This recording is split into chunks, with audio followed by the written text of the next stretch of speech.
collects from a business that's just starting up, you destroy the purpose of that business. For every capacity you don't let the purpose build, you destroy the purpose. For every dream you killed, you destroyed another person's purpose. There's some of you, you are quintessential dream killers. You are serial dream killers. You are worse than a serial killer if you kill purpose.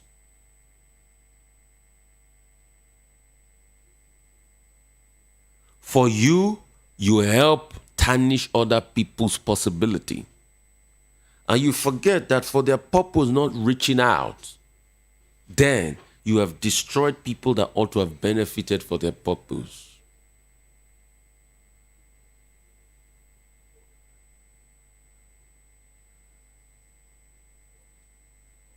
So the truth has to be said now that we need to ask ourselves, why are we walking through the boulevard of broken dreams? The reason why we are is because there's a lack of discipline. Because when there's a lack of discipline, you can't stay true on purpose. Nothing kills a business or an idea more than discipline. I tell people execution is the last path. It is discipline that brings sustainability to every purpose. You cannot win if you're indisciplined. The reason why Nigeria is today is because there's massive indiscipline. People don't stay true to plan. People don't stay true to purpose. People don't focus. Simple.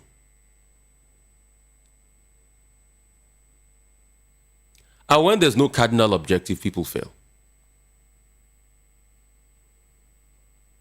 So when indiscipline takes over, people fail because there is no binding objective.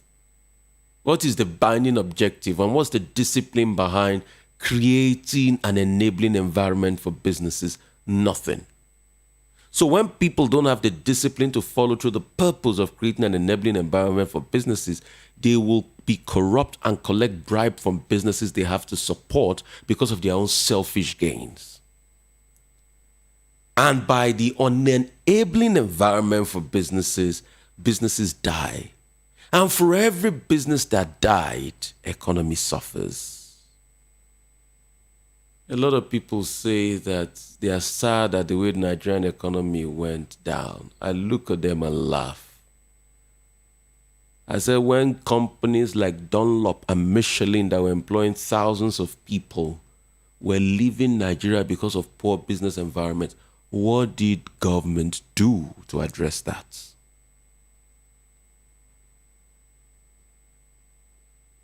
The more businesses leave, the more poverty comes. And that's why I say, you see, it is the lack of discipline to follow through a purpose that makes you feel to a large extent that you will keep on doing what you're doing over and over again and expect a different result. I tell you, and I kid you not, that's the classical definition of insanity.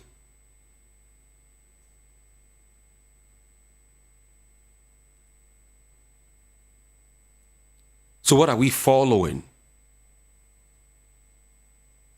What are we disciples of? Are we disciples of the good things that can boost our life and boost our development? Or we're disciples of the things that can make us where we used to be before?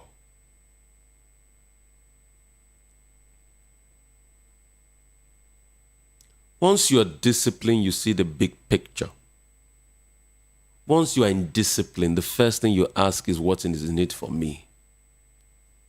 Vision is a long-term goal.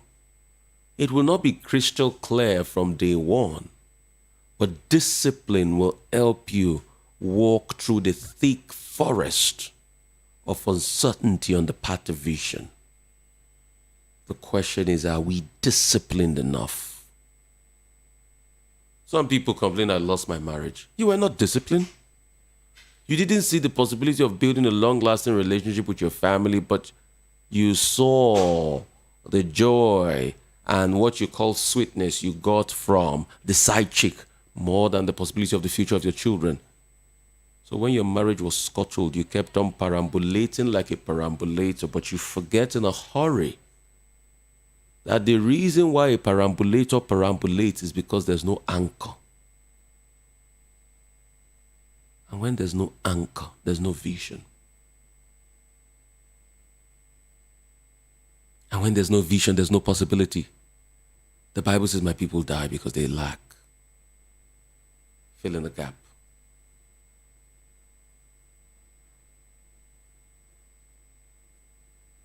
Question is, whatever you see, it is the discipline that will walk you there. But you see, we have a problem in Africa. We believe in the big talk, but we don't believe in the hard work. It is discipline that gives you the capacity for the hard work. We are big talkers, not big doers.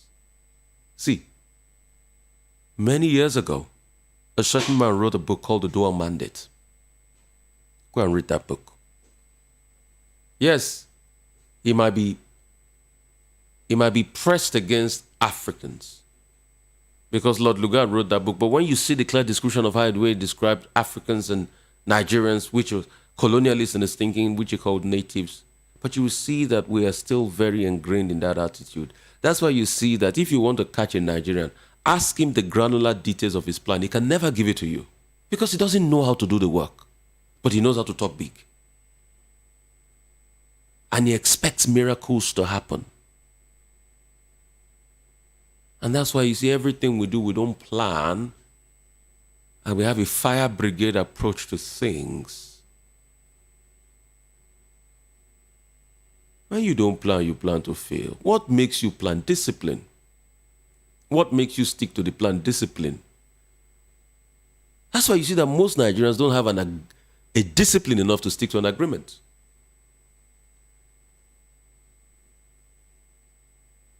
Somebody once told me, Rufai, be careful of having gentleman agreement with people because most people are not gentlemen.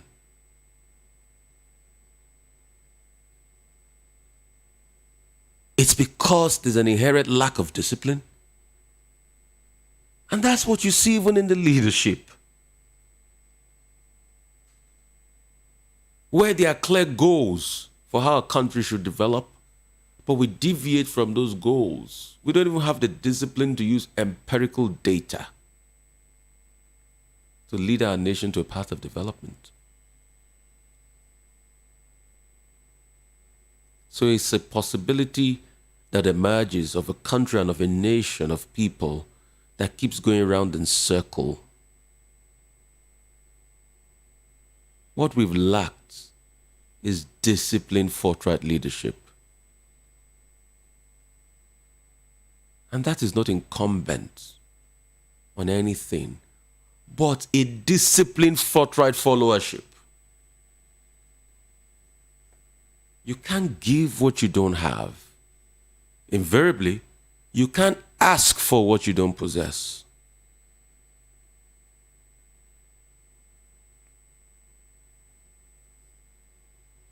So discipline has always been the anchor point. But in our personal lives, we struggle. We are not disciples of the clear path and of the vision. Question is, what is your vision? Your vision is your life's assignment. Let me explain it this way. As a child, when you went to school, there was something called homework. Homework to address gray areas to make you better. Your vision is going back to do your homework.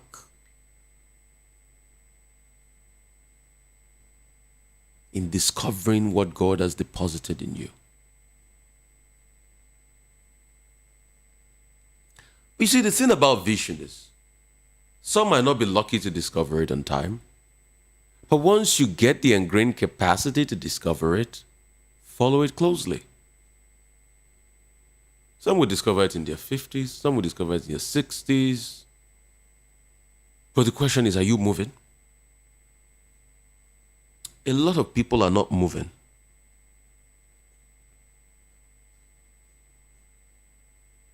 Albeit they're moving on the spot.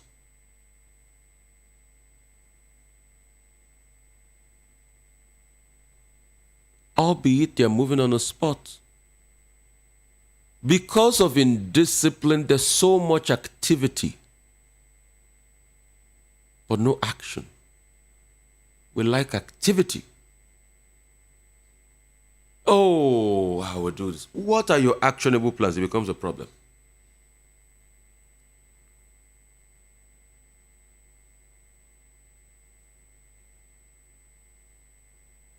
And you see, there are layers of discipline on the path to achieving your vision.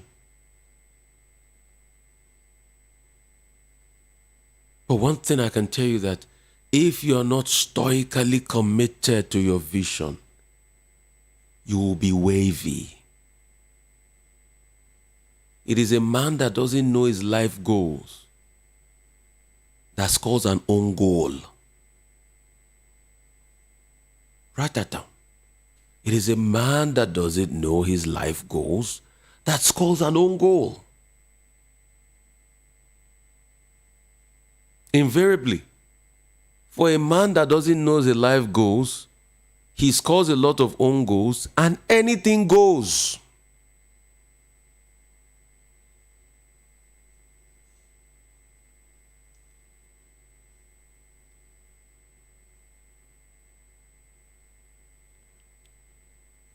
Yemi, I'm told we are not on YouTube. Oh. Okay, are we now?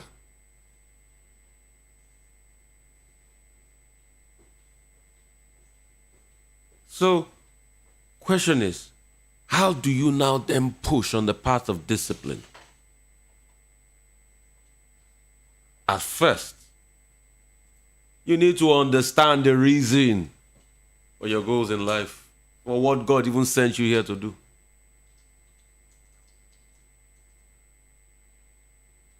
Okay, I think I'll be able to confirm we're on YouTube. Okay, good.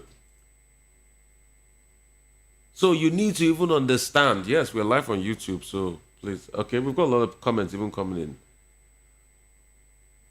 You need to even understand why you are here in the first place. So we're live on YouTube. So the person that sent a message at good morning, are you not on YouTube? We are on YouTube. Oh. Yeah. You need to even understand why you are here in the first place. And you see some things you need to do in your life. The highest level of introspection are things you do personally. Nobody will do it for you. You have to go and search. You have to go and search inward. Nobody will do it for you. You say your life is not falling in place. You have not understood purpose yet. The day water drawers and wood hewers understand purpose, that's the day their life changes.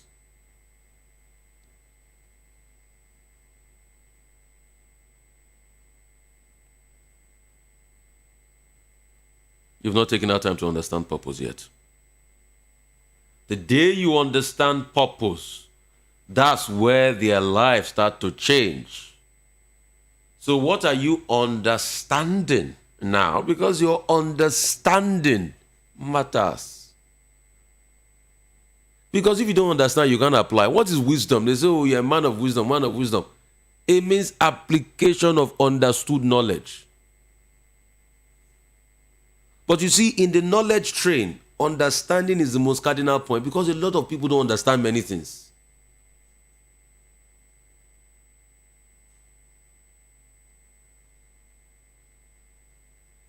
Thou shalt not kill, the Bible says. Do you understand why the Bible says thou shalt not kill? So in this too, in becoming disciplined, do you even understand the need for it?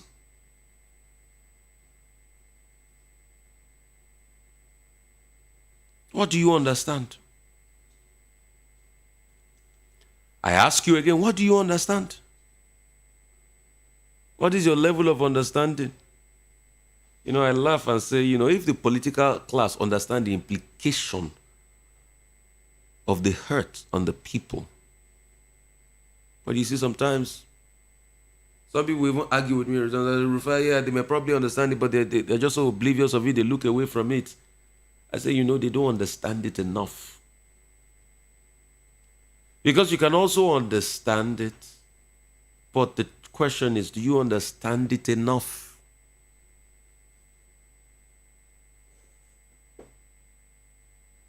That's why when the Bible talks about, seest thou a man that is diligent, a man that is diligent understands the value of diligence. Says a man that is diligent in his doings, he will sit with kings, not with ordinary men. He understands the value of diligence, so he is diligent.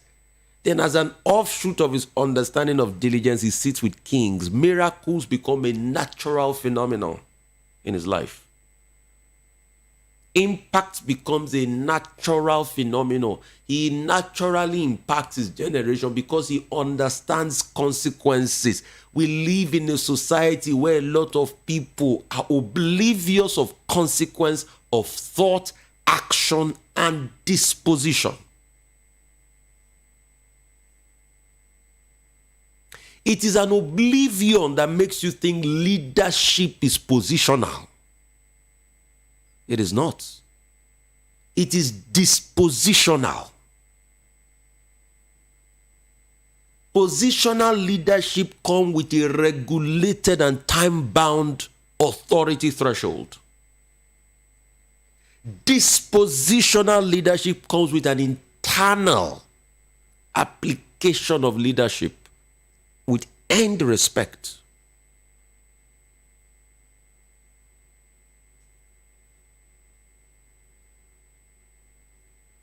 So I tell people, be more of a dispositional leader.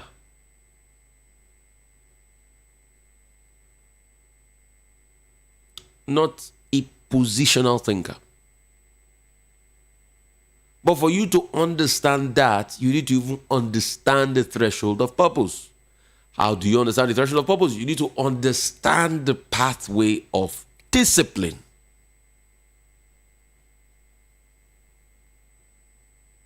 What makes you tick? What makes you tick?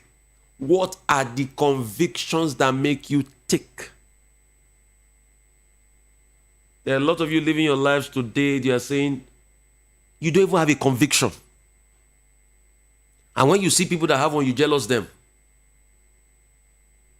You don't even have a basis, a pedestal for a conviction. Then when you see people that have one, you jealous them. You say, oh, they don't like me. Why is he the only person they are calling? Why would they not call him? He's built a conviction base.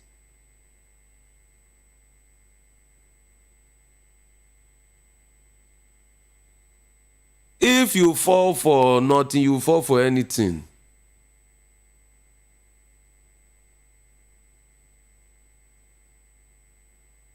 They say every man has a price, but for some people, their purpose is their price.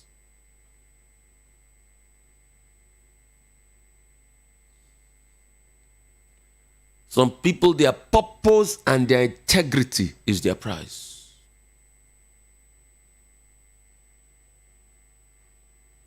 For some people, their diligence is their price.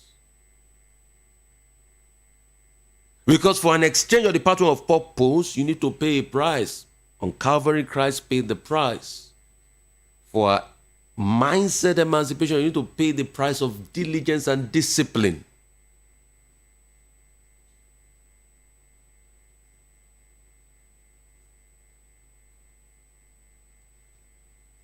These are internal questions. A lot of you still have to go and listen to this message all over again. A lot of you might not get the insight we are sharing as we speak now, but when you listen to it 3-4 times again, I'll give you links. The first link will be, VOP 9.3 YouTube page. The second link will be Rufai Speaks Podcast, which I'll share on my Twitter page at Rufy the Fire.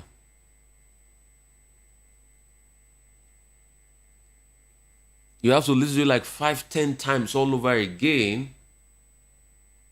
And you start to internalize what it means. Because once you get it, it will create a cataclysmic change in your mindset. You start to see that purpose matters more than anything. They say they want to give you 5 billion. For what? When your visions and dreams are of a nation. When money itself is an offshoot. It's a tool on the part of your purpose. It is the bigger dream that matters in a man. I keep telling about the story of a man called Mr. Flagler, that with his resource, he developed the whole of Miami himself. So he was seeing a future purpose, not money. See, money is not everything, but I quip at the fact that society has made it mandatory that money is everything, and that's why we have a lot of technical money misroads in society. It's not everything. Purpose is more than money. If purpose is strong enough, even if money is an handicap, it will drag money. As I would say, be a man of value, not a man of substance.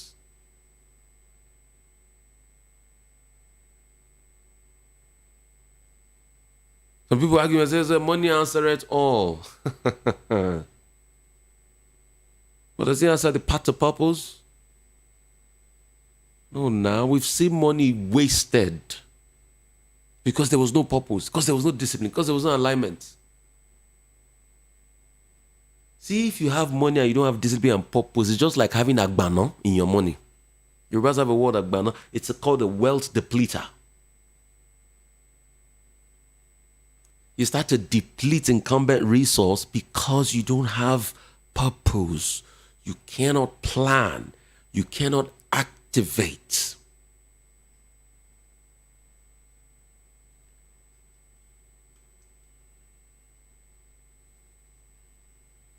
(0700) 903 I'd like to hear from you, God's people, this morning. (0700) 903 Okay, we're also streaming on Facebook, I hear. Voice of People 90.3 on Facebook. (0700) 903 I'd like to hear from you this morning. And in preceding times, we'll also look at this discipline again. Because you see, it's the foundation for everything. A lot of people don't get it, they don't get it. Discipline is it. It is what it is. You don't get it, you don't get it. You perambulate, you act like you get it. Because once you are disciplined, there are some things that don't become tenable. There are some things you wouldn't do. There are some things you wouldn't do.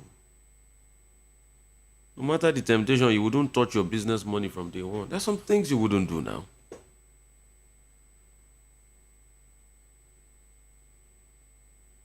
And once you don't get it, and you see, without purpose, abuse becomes inevitable. Without purpose, people lack values. If you want to know that value is as a result of understanding, give diamonds to a 1-year-old. You will go and throw it in the toilet. Value is an offshoot of understanding. Give diamonds. Go and give your diamond ring to your 1-year-old. If you put it in his mouth, if you and put him close, he can look for it and throw it somewhere else. But once that 1-year-old becomes a 5-10-year-old and he has seen the value of diamond, he will not try it.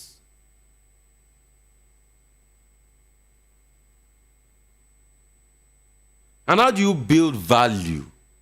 Understanding purpose, having the discipline to build it.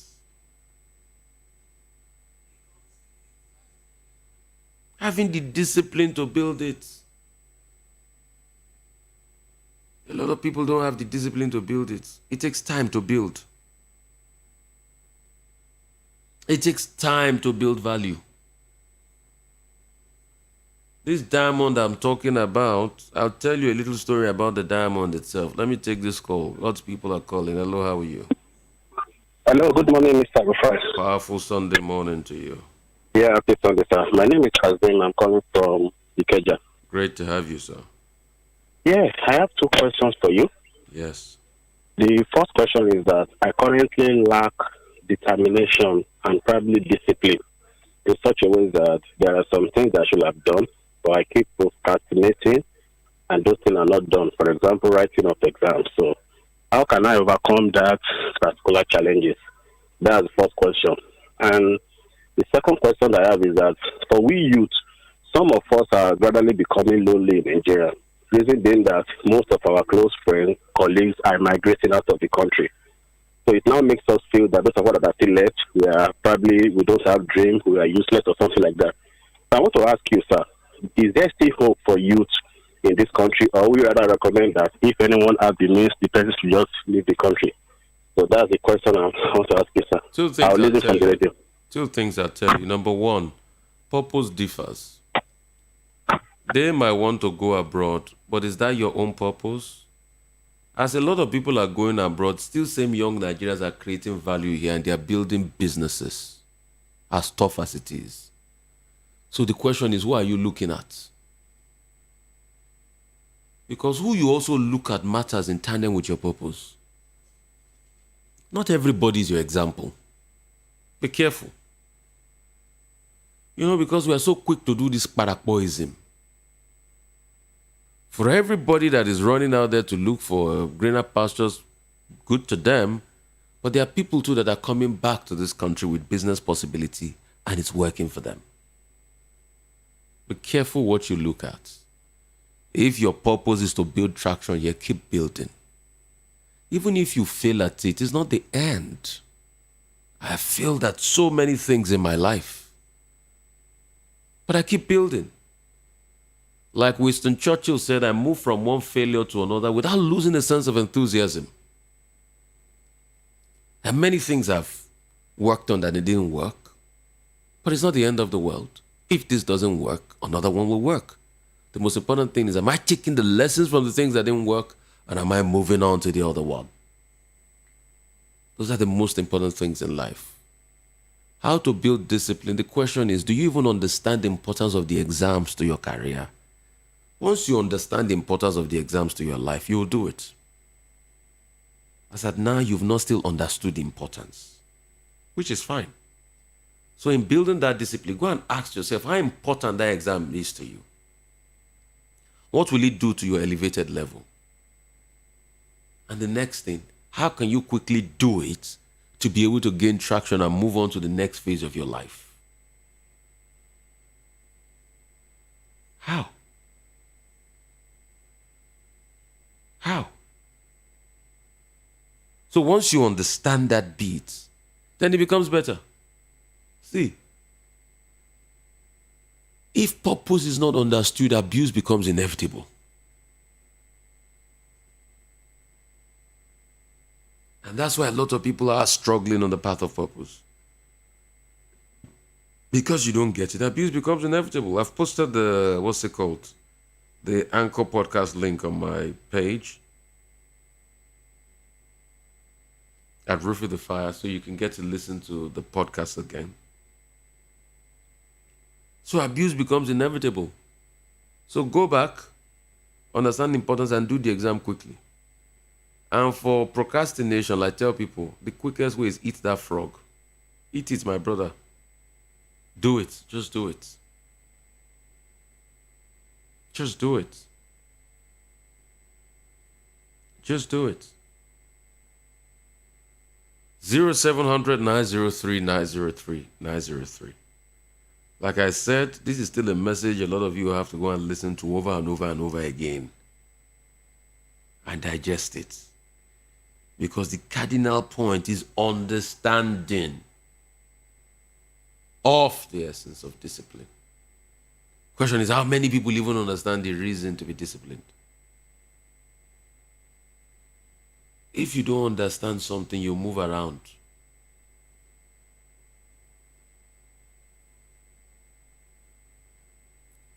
Just like as a country, we've not even understood that our population is a blessing in disguise. If we understood that our population is a blessing, we will develop our population. We will not destroy our population. will not make them ineffective.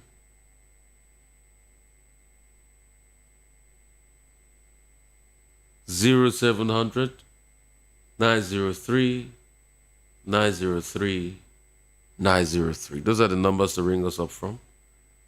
0700 903 903 903. Once you don't understand purpose, you struggle. People are struggling too much because they don't get it. Hello? Hello? Hello. Bless you. Good day. Good day to you. Happy Sunday to you. Happy Sunday, my brother. Yeah, this is Izuna from Sulu. Great to have you. Yeah. So I really appreciate, I want to appreciate what you are really doing. You are really doing something amazing. But the truth is, how many youths have this synced into their ears? So the real question is, how do we make them? Because the society has totally damaged so many things. The society has made it so positive or so good looking to sell your value for money. The society has made it so amazing that money is the first thing. After money, then any other thing can follow. So how do we sink this into the minds of the young ones, the younger ones especially? Because I know I see so many things that happen, and I am saying it's going to be a worse Nigeria if nothing is done. So what's your suggestion how to sink it into the minds of the younger one? My first suggestion is share this message across every platform. Share it to as many youth as you can see. My second suggestion is we keep speaking. Because when you have an injury, what you do is you treat it. You don't look away from it because the injury is dirty. I'll tell you a story. My father is an old man. About 15 years ago, he was bedridden, 10, 15 years ago. And he had a bed sore. And I'm not sure you've ever seen what a bed sore is. It's one of the most gory sights you can ever see. But despite how gory the bed sore was, we had to treat it. When we saw a sore so deep and ulcerated, we had to treat it. So no matter how gory the sights of youths with bad values are in Nigeria, we have to treat it. And how do we treat it? With words like this, with intervention, with programs and seminars. We constantly speak to the mind and create alternatives and create possibilities. And it's not going to happen overnight. It's going to be one step at a time. And the good stuff is good changes already happening. A lot of young people are listening to me today. They are taking the message, they are imbibing it. It's creating a change in their lives, and they're moving things forward. So, when you have a problem, you look at it, you create solutions, you do your best, you optimize, you scale, you look for possibilities, and you keep pushing. It's a long road, but you keep pushing. That's what you do. 0700 903 903 903 0700 903 903 903.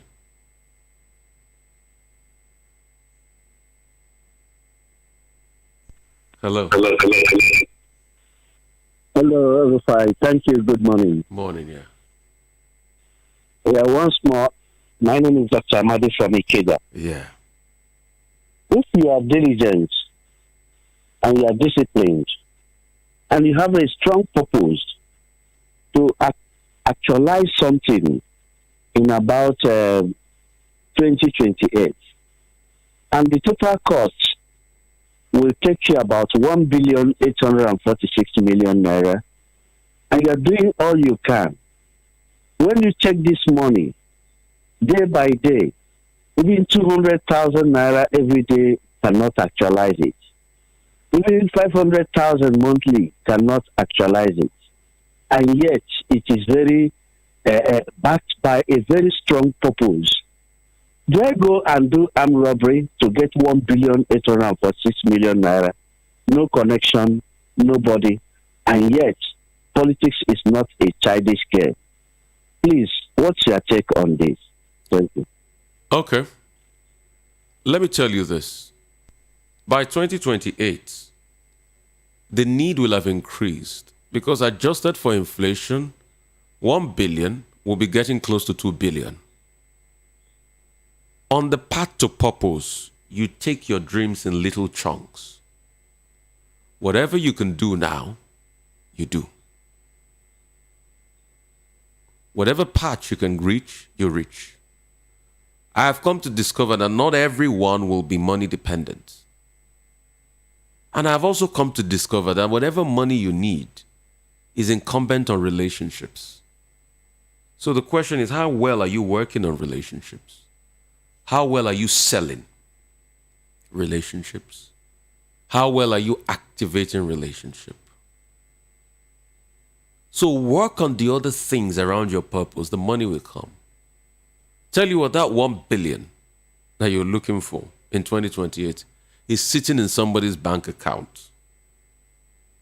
Once your value system and your purpose quotient get strong enough, the rubber will meet the road. You might even get more than that 1 billion. That's why you see what they say. They say life is like a box of chocolate. You don't know what you get in it. Just keep moving. What you need is to develop on yourself and on that purpose.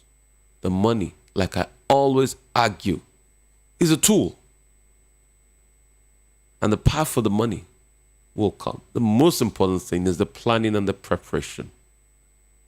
See, there's a tree called Chinese bamboo.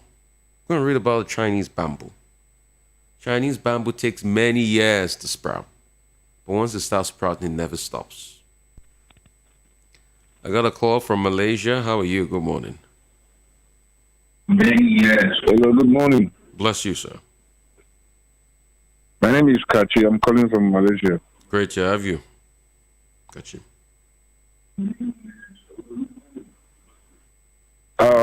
First of all, thank you so much, Mr. Rufai. I want to appreciate you for the work you do. Thank you so much. I always watch Arise News on TV just to watch your comments. And I like how blunt and direct you are with the affairs of the country and what is going on right now. Thank you. Talking about the youth and what is going on politically, I'm happy with the response of the youth and the way they are reacting to the affairs of the country and the way they are turning up right now to participate in what is going on.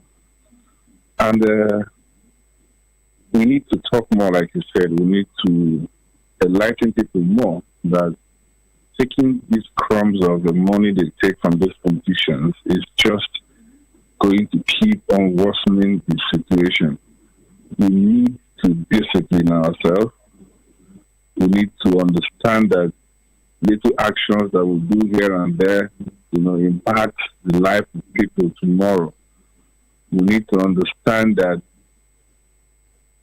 there are sacrifices to things, to be achieved. Anywhere in the world, right from the Arab Spring, there are sacrifices that the people have to make, even the youth.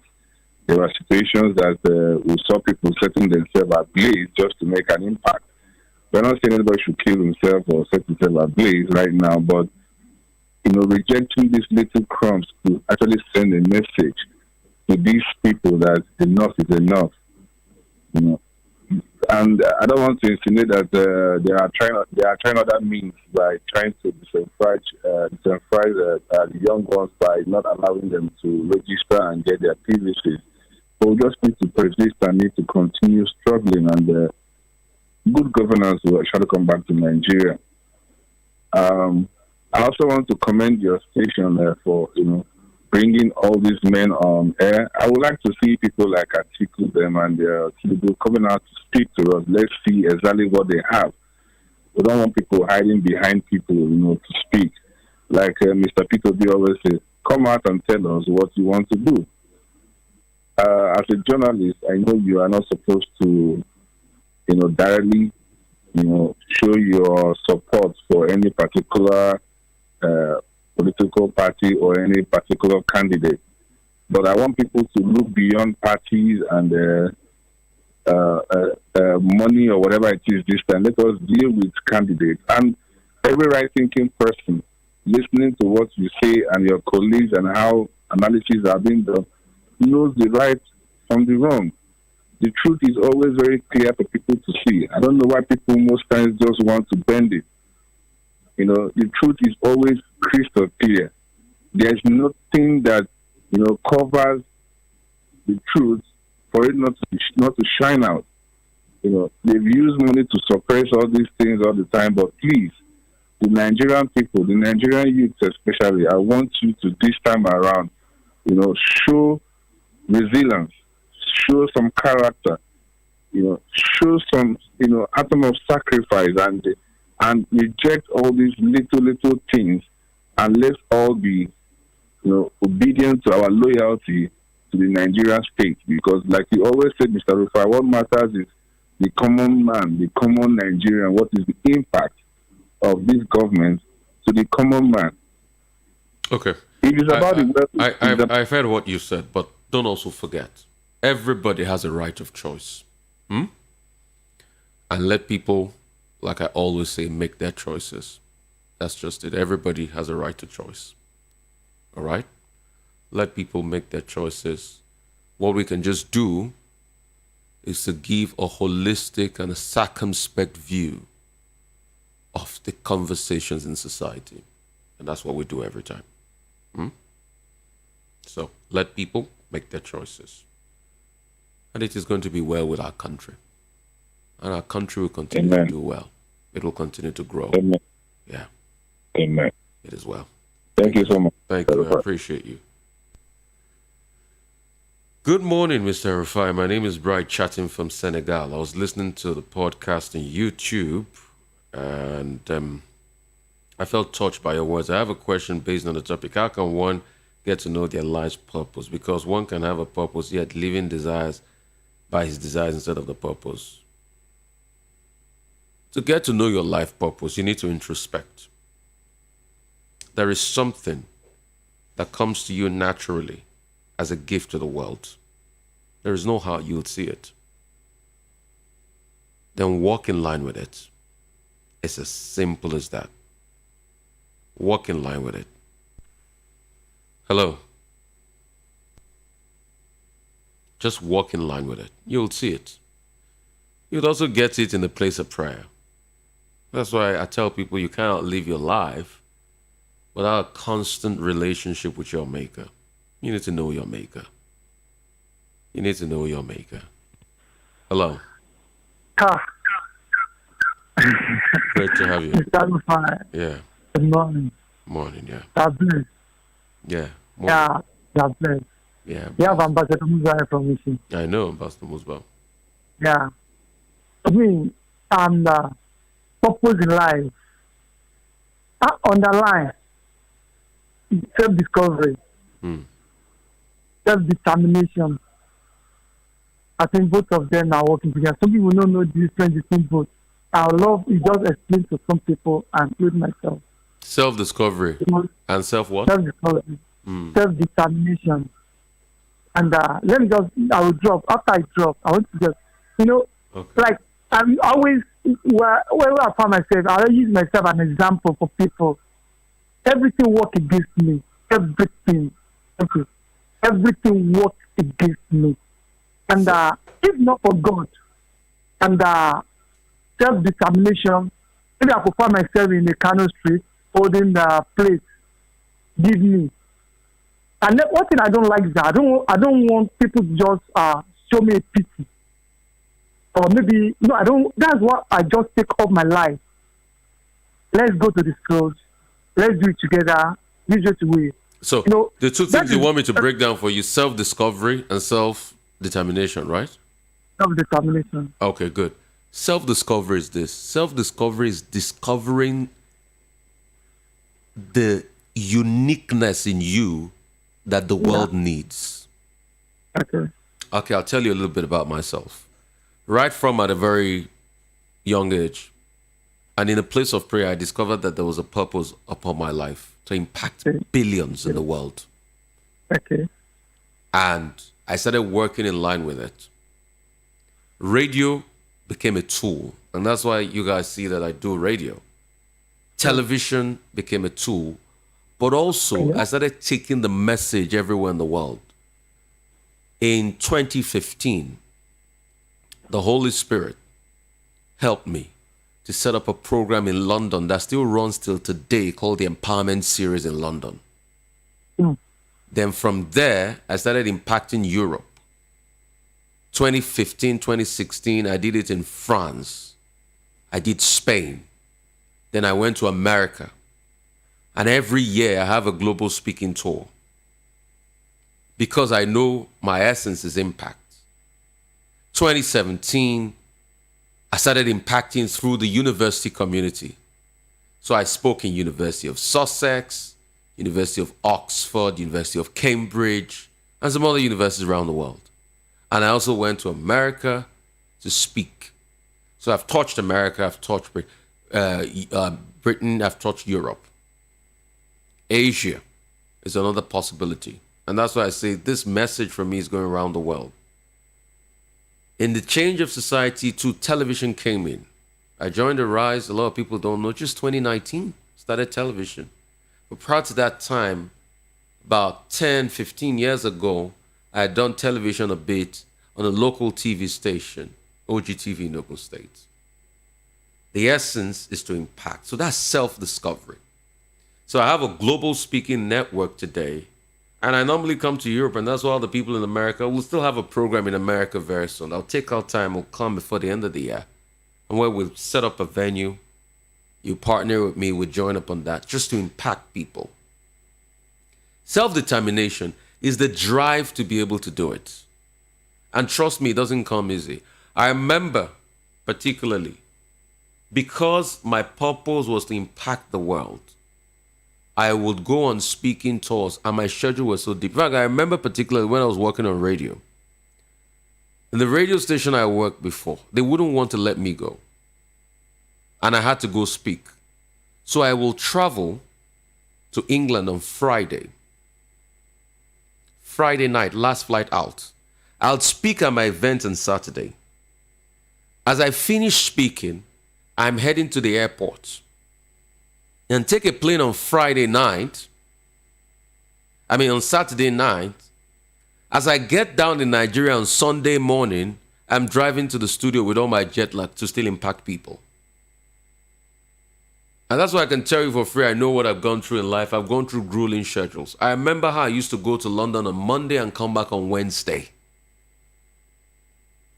That's determination, because I had to reach out to the global community, and all of this was even before I came on Arise. So, a lot of people know me through Arise, but I have been doing this years. Having this grueling church, I'll travel on Monday, and guess what? Most times I still do it. I have speaking engagements that I have to go off for the weekend. So some weekends I might not even be here because it's my Father's business. And I have those grueling schedules. I'll go on Monday to England. I'll come back on Wednesday. Sometimes I'll do a transit point in the UK, go on Monday to America, come back on Friday, come back. I was telling people, I have not had a pure leave for myself in the last 10 years because even all my leaves are to empower people. For a month in England, in the month of February, I held events. I had an event in England, in London, in February. I had another empowerment series that I planned in London for about a month, and I did. So the capacity to keep planning and doing it and taking those grueling schedules are called self-determination. You're determined because you know it's not going to come easy. Thank you, Fortune. You sent me a token of $20. God bless you. And trust me, it will be put to use for God's work. I can assure you that. So, Yemi, we have $20 in the kitty. All right? Yemi? Good. It will be put together for God's use. And any money sent, trust me, it will be given for the use of the work of God. And there are many other things I do at the same time. I do a lot of charity work. But for me, that's between me and my God. You know, I'm not somebody that'll say, oh, everybody come support. No. I give out bags of food with my own money. I do outreaches. And most of the time, sometimes I don't even like to take pictures of them because that's me and my God. And that's the way God sees me and the things he has done for me. So for me, I've discovered my purpose. My purpose is to raise nations. Raise a breed without greed. And the platforms at which I do it are just the tools. Be it radio, be it television, be it podcast. These are just tools. Be it YouTube, tools. And tools are ever changing. Tomorrow there might even be tools better than the internet. Tomorrow maybe I might even choose to do it in 3D animation, virtual. For me, as long as the message God has given me keeps impacting people and I keep getting the resource to push them, that is what is paramount. And that is self-discovery. But the hard work of getting those things done, because of impact, you know, traveling on Monday to England, you know how grueling it is. Sometimes you don't have stopovers, but you get there just in time. And most of these things, sometimes you go there, people, you don't even, the events I plan, I use my own money to plan them, spend thousands of my money to plan them in pound sterling, get a venue, get a place, just to give back. Nobody pays to come listen. I mean, if as a speaker, I know how much I charge, but when it comes to those events, I don't charge anything just to impact people. That's the determination. And you can also liken the determination to the passion. And that's why you see, they say something, be careful. Talent is universal, but passion sets us apart. Passion, determination, discipline, you can also extrapolate that, makes the difference. Talent is universal, but passion sets us apart. Passion is the fine, dividing different line. And we'll just quickly segue into politics now and talk about some things happening. The Osun elections has come. It's been won. It's been lost. I'll try to call 3 friends of mine. Let me start from my first friend. My first friend is a man standing on the path of societal change and doing great things in INEC. Is my brother, Mike Igini. INEC rec, great man. A man that has a heart for societal development. My brother, my friend, my Oga. How are you, sir? Oga Mike Igini. Fine, good morning. Fine, how are you? You know, say now only me if he bring you out on Sunday morning like this. Now. My Oga, you've been a man that we have connected a lot because you're trying to create a change in Nigeria, but you face a lot of difficulties. You're trying to stand for the truth in INEC. Yeah. But you face a lot of difficulties. Mikey Guinea, you've been threatened. Your life has been threatened. You've been harassed. Maybe you just, because, this is my show. I have a mass population. I have a team of great followers all over the world, through this platform. Maybe you just share some of your experiences you've gone through for standing for the truth in INEC. Maybe you just share some of them. Then we look at 2023 election. But I said I would just take 10 minutes of your time because I know you're a very busy person. This is your rest day. Okay, no problem. No, if it's 20 minutes, no problem. Good, sir. Yeah. Yes, we're on the air. We're on the air. Yeah. All right, so thank you very much, Rufai. I also want to thank you for the good job that you are doing as a person. Your views are well known by Nigerians, as well as your colleagues in their rise, Bati and Bwala's daughter. So I also want to thank you because we require, for Nigeria to make progress, we need a critical number of people or certain shared values to be able to give me a purpose to life in our country. It's so unfortunate that my experience so far going to about 10 years that I've been in INEC. I'm so surprised that we are a country, likely because our value pyramid is upside down and that the dishonesty is now on top, that I had thought that anybody or persons who try to do the right thing, that such a person will be supported and be protected. But what I found to my utmost chagrin is that you almost lose your life trying to do the right thing in our country. And it's so sad. It's so sad what I've gone through. I mean, just like some of the conversation we've had in the last 1-2 months, having to do with the fact that people who committed forgery, forged public document, they could go to court. We have got a level in Nigeria where people can forge documents, they can go to court, obtain judgment, and the matter will be a subject of national conversation as if we are in a Sunday school class. Nothing is being done to the extent that even the matter affects a retired DIG who is about to be cheated. The Nigerian police that even had sent a letter to my office to confirm this forgery case and has been confirmed. It's yet to do anything. The matter is still lingering. So, but the only thing why we continue to do what we are doing, that we have no other country other than Nigeria. At my age, now heading to 60, so the question now is, at this age, where do I want to locate to?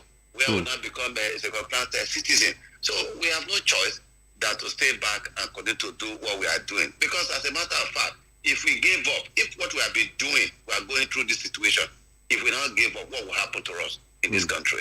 So we have a set of very terrible elite that we must continue to confront, and that is why the leadership recruitment process at the level of INEC is very important. What happened last night at Osun State gives you an idea of what we are trying to do to give meaning and purpose to the ballot as the best means of expression of the will of the people in a democracy. So for us, we'll continue to do what we are doing, and I want to thank you.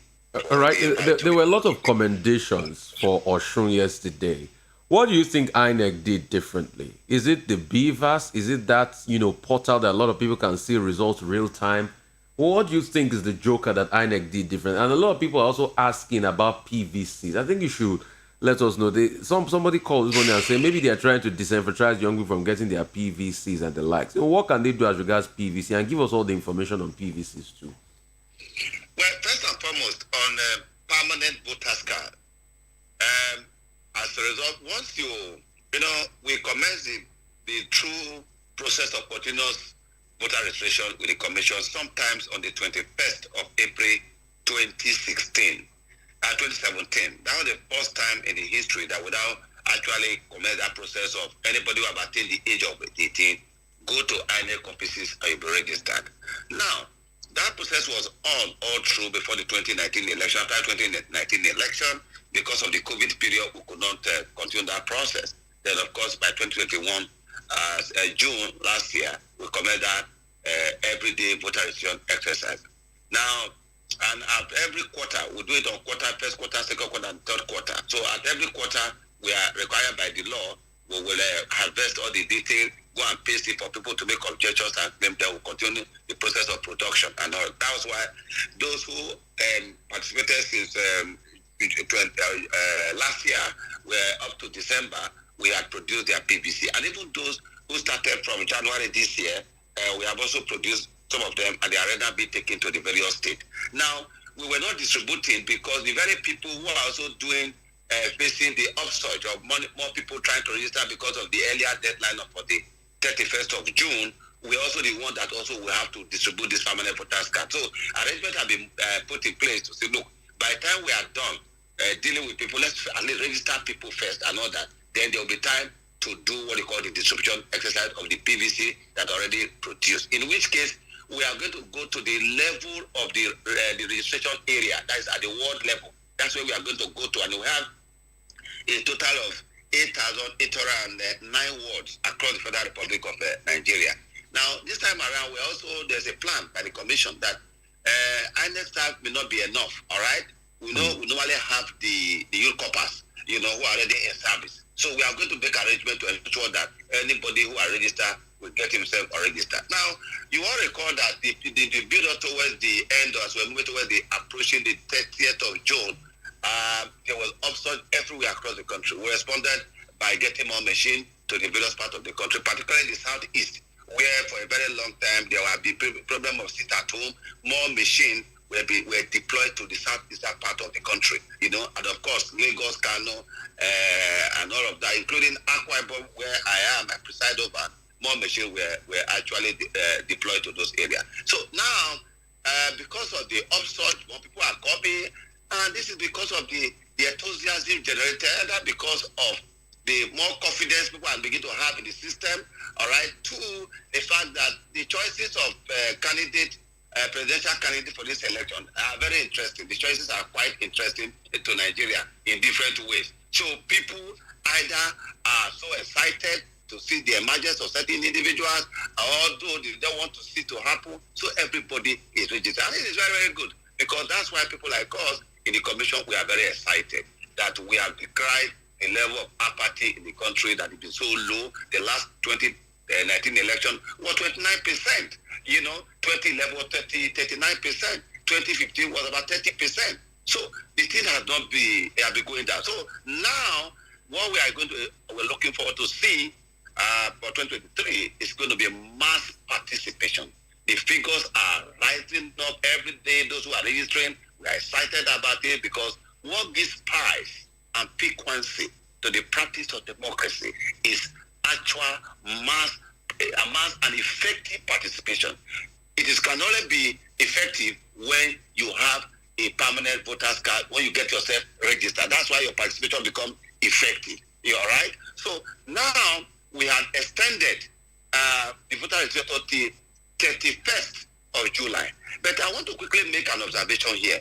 What is that Nigerians, whenever a deadline is set, people would rather prefer to wait for the 11th hour. Do you know that we will find it very shocking, Rufai, that the moment we extended from on the 30th of June, across the country, the numbers of people, everybody went back home. We didn't see them again. In the kind of number we used to see. And that is very, very, very disturbing. That the moment we extended from 10, we were not having much people. In fact, before that time, it interests you to know that for me to access my office in Uyo, from the main gate, you will see people, they will take them in batches into the offices. But a day after we extended, I could literally just drive into the compound without seeing anybody. This is very sad. Now, the last deadline is going to be 31st of this July. Now, this is important that rather than going to run to wait for the last week of this month, people who have attained the age of 18 and above should go and register now. But for these categories of the people I'm going to mention now, if your case is that of transfer, you don't need to do new registration. You can go to the INEC online portal and go online. Once you go to www.inecnigeria.org, you can go there and do your transfer online without coming to INEC office. Once you do that transfer successfully, it's going to generate for you, a form showing that you have successfully done so. Now, what would that be done is to be hearing from INEC. Two, if you have a defaced permanent voter's card, all right, because of not even joining people coming to collect PVC, what is important is for you to just apply to the commission. Then if you have lost your PVC, you can indicate that on the portal. It will, once you get that done, another PVC will be produced for you. Now, once we end the process on the 31st of this month, the next thing we are going to do required by law, because there are timelines for everything. is that first, INEC will have to do what we call the aggregate all the data. When we aggregate data, we are going to consolidate them by numbers of clusters of polling units constituting a ward, clusters of wards constitute a local government. Then we are going to run the APIs to do what we call the ABs. So we are moved from APIs, we now have a more advanced process of detecting multiple registrants. So we are going to do all of that across the country because we are also expected to now produce and paste in the various areas for objections and claims. The law says we must allow that to happen for 2 weeks. All right? If you take that for 2 weeks, it meant that we're already in August. All right? Now, Section 29 requires that certain period, not less than 90 days and all of that, to that election. That register must not only be ready, but a copy of that register must be given to the various political parties. So that if, for example, in 2019, we had 84,004,084. The question now is that figure must not change because when we are going to base the total number of registered voters, it will be clear to everybody that the register given to political parties before that election must be the same. This is where political party in Nigeria now, as opposed to Nigerian political party, they cannot give you a credible register of their member. So with CVR, this is where we are at the moment. Now, with respect to the success in Osun State, the point is that the success recorded Osun and in previous elections. Don't forget that 2 weeks back we have had election in Ekiti State, we have had in Ondo State, we have had in Anambra, and several off-season elections that we have conducted. It is clear to show that at the level of INEC, there have been massive innovations that are designed to give meaning and purpose to the ballot as the best means of expression of the will of the people in a democracy. Now, votes are not only counting, they're now being taken into account in determining who becomes what. And because the votes are now counting, INEC procedure and processes are more robust, sustainable, replicable, and sustainable. Now, what are they doing now? Vote buying. This is what I brought to the fore the issue about vote buying. Before now, politicians have no respect for the Nigerian electorate. You remember that prior to 2011, you hear where the right result, all kinds of things they do. In fact, a day before election, on election day, when you come to a polling unit, and most Nigerians can confirm this, politicians will tell you that we have finished the election since yesterday. That is gone. And that is why they are beginning to pay attention to the electoral. Regrettably, this time around, they are now involved in vote buying. Now, on the issue about vote buying, it because the process becomes more transparent. Now, people now go to their homes to go and buy vote. Regrettably, poverty and level of enlightenment are the two greatest factors that are threat and sustaining factor for this behavior of vote buying. But we believe that that's supposed to be the responsibility of security agencies. But beyond that, what is clear now is that whatever you do at the level of interacting with the people, whether you're giving them money, you get a bag of salt and all of that, the point now is that when you come to the polling unit, we are now doing what we call the bimodal accreditation. In prior now, you have an incident form because when you are able to get your biometric confirmed, everybody does okay, let's do incident form. Incident form error is gone and forever. It can never happen again. Now, with the bimodal, if, for example, we are unable to confirm your biometric, all right, what about your face? So we are doing both biometric and facial accreditation. In fact, we are at the level of iris. Everybody has your unique eyes, unique to you. That is what is happening at the moment. So apart from the fact that accreditation is very key, it must be a case of one person, one ballot, one vote, is the fact that once you get accreditation process, all right, then every other thing will necessarily follow. Because today, I can tell you, Rufai, that irrespective of the total number of registered voters you have on the voters, they are the polling unit. At the end of voting, we can produce a new register. Okay. You start as some of the people participating in that election, Saturday election. Find out that Once your biometric could not be confirmed, they will use the beaver to now snap you. Once they snap you, your face will come out. Once they show the thing to you, you'll be pulled out of the place, showing that you are the one. Then number two, which is very important, this is where the commission will continue, should be applauded. And that requires support of everybody. And that is that we are now doing what we call also what we call a bimodal collation process, a two-way process of collation of results now. We do what we call the online, and we do what we call the hard copy collation process. And the polling unit, you remember that prior to this time, the mischief has already been that when results have been announced at the polling unit. Now, once the presiding officer is going to the work collation officer, either before he gets to the work collation officer, the result is either altered or changed completely, and the difference will be seen. Or at the level of the collation, politicians will connive with security agencies. They will prevent, with thugs, they will prevent agents of other political parties from entering the work collation center, from the ward to the local government, to the state, to the senatorial, to the federal, and to the state constituency in that order.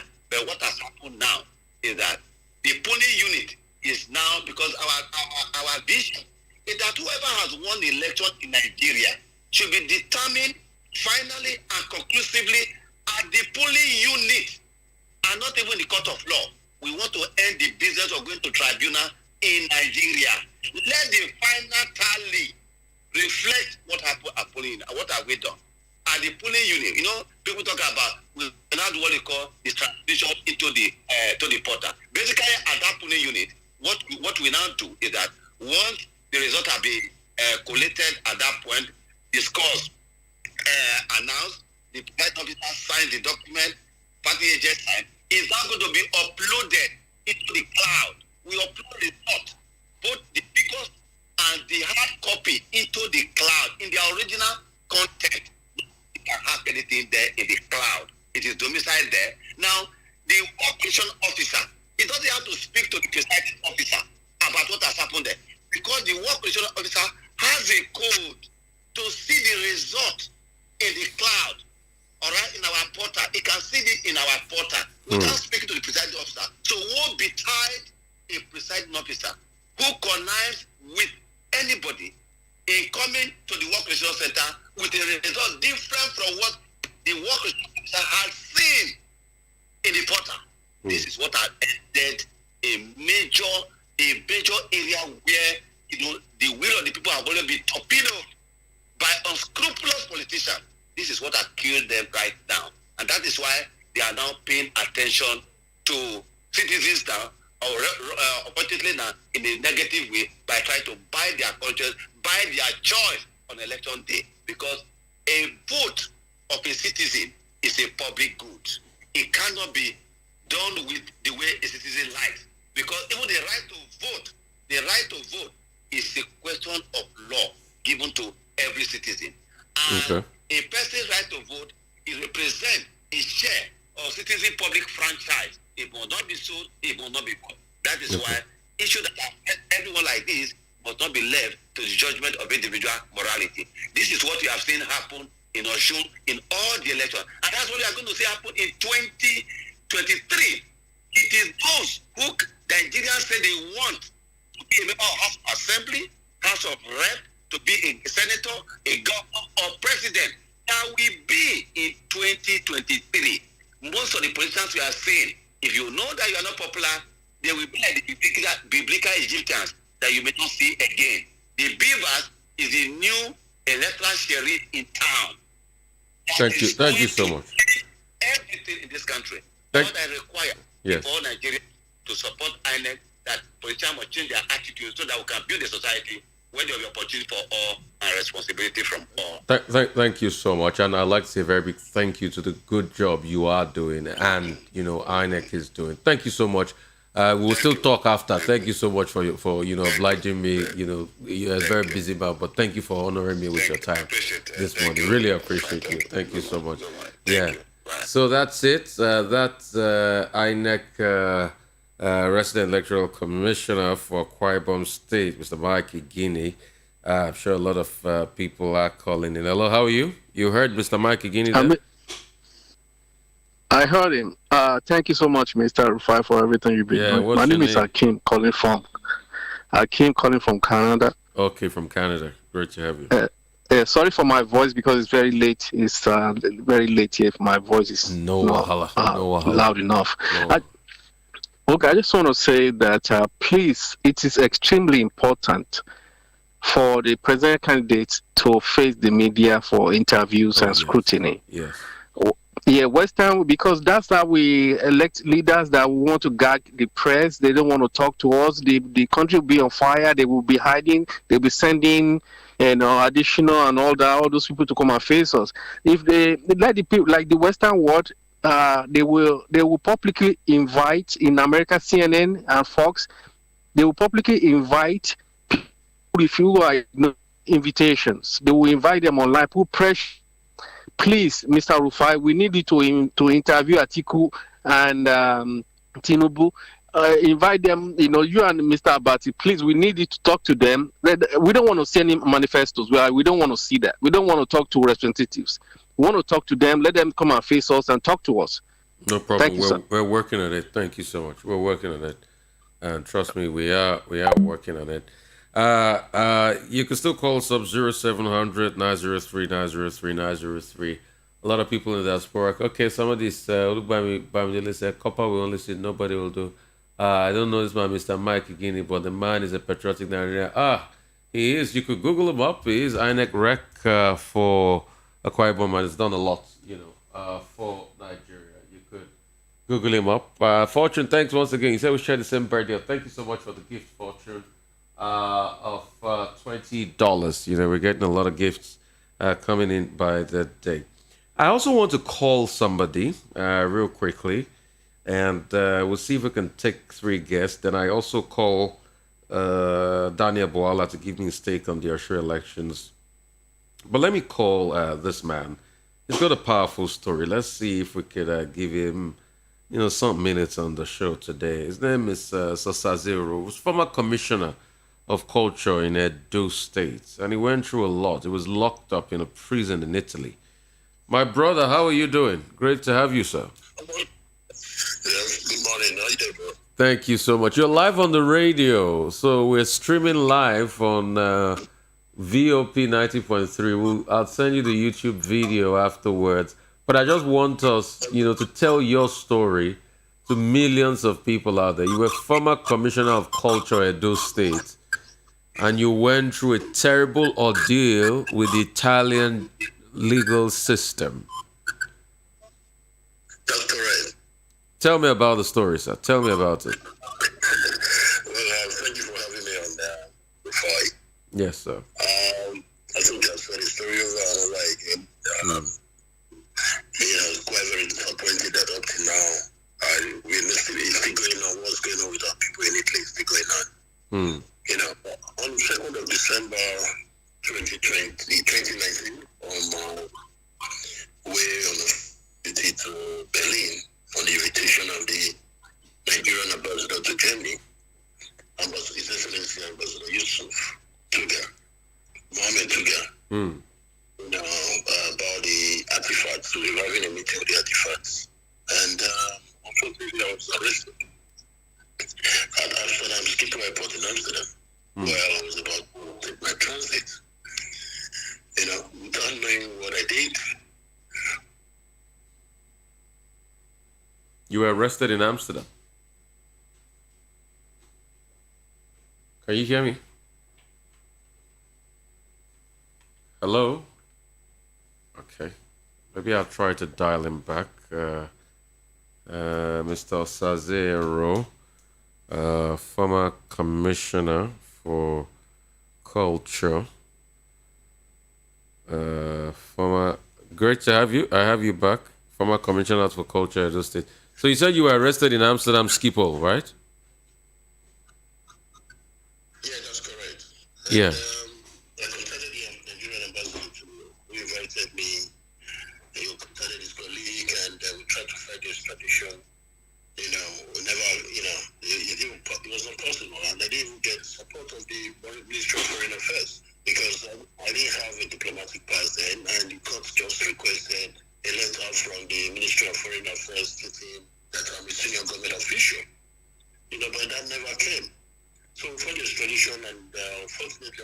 extradited to Italy on the 21st of February 2020.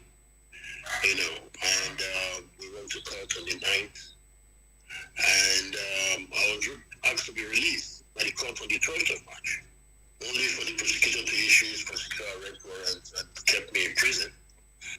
So we went to court again in July. All this while I was kept in maximum security in Italy, the prison in Italy. And we went to court again in July for the pre-trial, thinking that one would get to court to ask questions, ask the judge, what is the crime? What is my crime? And where is the evidence against me that I'm being kept in prison? Only for me to be charged as a mafia kingpin, according to the prosecutor.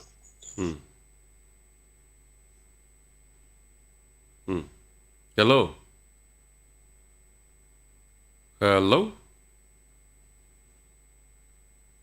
Okay, maybe I'll call him back. We keep losing the lines. He's out there in London, so we keep losing. But the story is he was charged. He was in prison for about a year in Italy. So as you were saying. Yeah, about a year and 6 months. In fact, actually, I think it's just network that's breaking down. Okay. You know, so we went to the trial, and I was transferred from Rome maximum prison to Torino. And, you know, met some other Nigerians that have been there for over 4 years. And I asked them what they did and all that. They said, well, they didn't really prove anything. That they just accused them of belonging to Nigerian mafia associations. And they used the highest Italian mafia criminal code, which is the article 416B, you know, in there. And the characteristics of that article 416B is importation and exportation of firearms, importation and exportation of drugs, you know, international human trafficking, prostitution, kidnapping, extortion, killings, and all that. So those are the characteristics of Article 416. And apparently we have over 300 Nigerians there that have been arrested and kept in maximum security in prison and accused with this same article of charges without no show proof of those crimes committed. And these guys didn't have money to take lawyers. He gives them government lawyers that he manipulates against them as well. And they prioritize them, ask them to take the short trial. You know, luckily for me, and my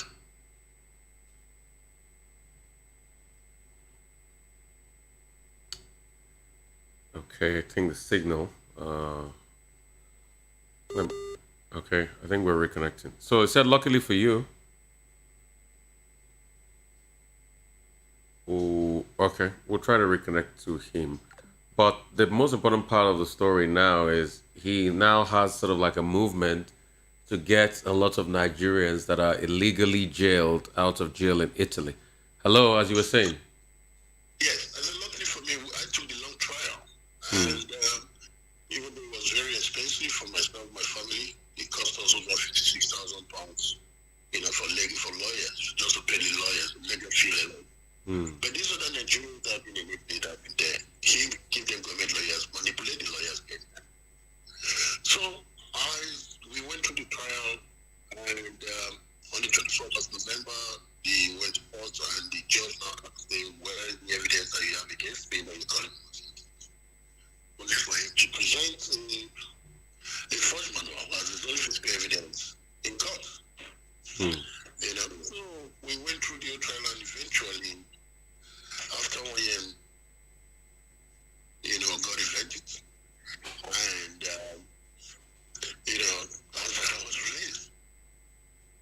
You know, but it's very unfortunate that this man, or the prosecutors, still go ahead to, you know, prosecute Nigerians, innocent Nigerians. They put them through the rigorous trial of using the Article 416 against them.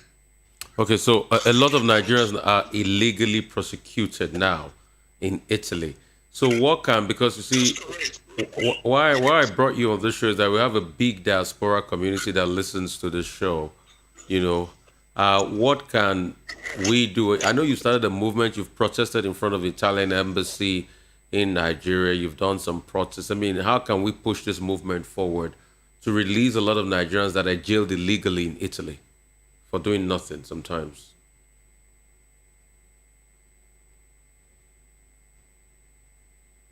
Hello? Okay. I think I'll just call him back for the Upton time, and then we move on to Mr. Bwala. But at the same time, you can please call us up 0700 903 903 903. I'd like to hear your thoughts. So, as I said, so how can we push this movement with Nigerians? What can we do? You have a movement now to help release Nigerians that are in jail illegally in Italy. Yes, Rufai, I want to thank God that at least my movement, Hashtag Justice for Innocent Nigerians, has really pushed far. And a few months ago, they released some of those Nigerians that, that went through the appeal with their lawyers making reference to my case. And they were discharged and acquitted. About 56 Nigerians. Those are the ones that I know of. Because after that, I went to the Italian embassy in London and Lagos to submit my petition of what happened and what is going on. So there's really a lot of changes now, and I'm very much in contact with Nigerians there in Italy. That all those 3 months, every 3 months arrest of mass arrest have reduced. But we still have people languishing in prison that were sentenced to 9 years, 10 years, or 11 years and above, languishing in prison for crimes that they now commit. So I think I want us to I don't know what the Minister of Foreign Affairs is doing, Geoffrey Oyema. I've asked this question several times, and I've tried to reach out, but it's not forthcoming. The Nigerian ambassador to Italy now, Umana, is very proactive. He's doing his best, and I want to commend him because he actually sent someone to visit those people in prison and attend court hearings. Okay. So give me all your details so that probably if people want to join the movement, Justice for Nigeria that's been illegally imprisoned in Italy, give me some details. What's your Twitter handle? How can they get in touch?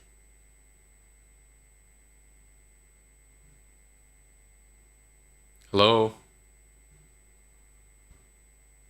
Okay, I think I'll have to dial you back for the Upton time.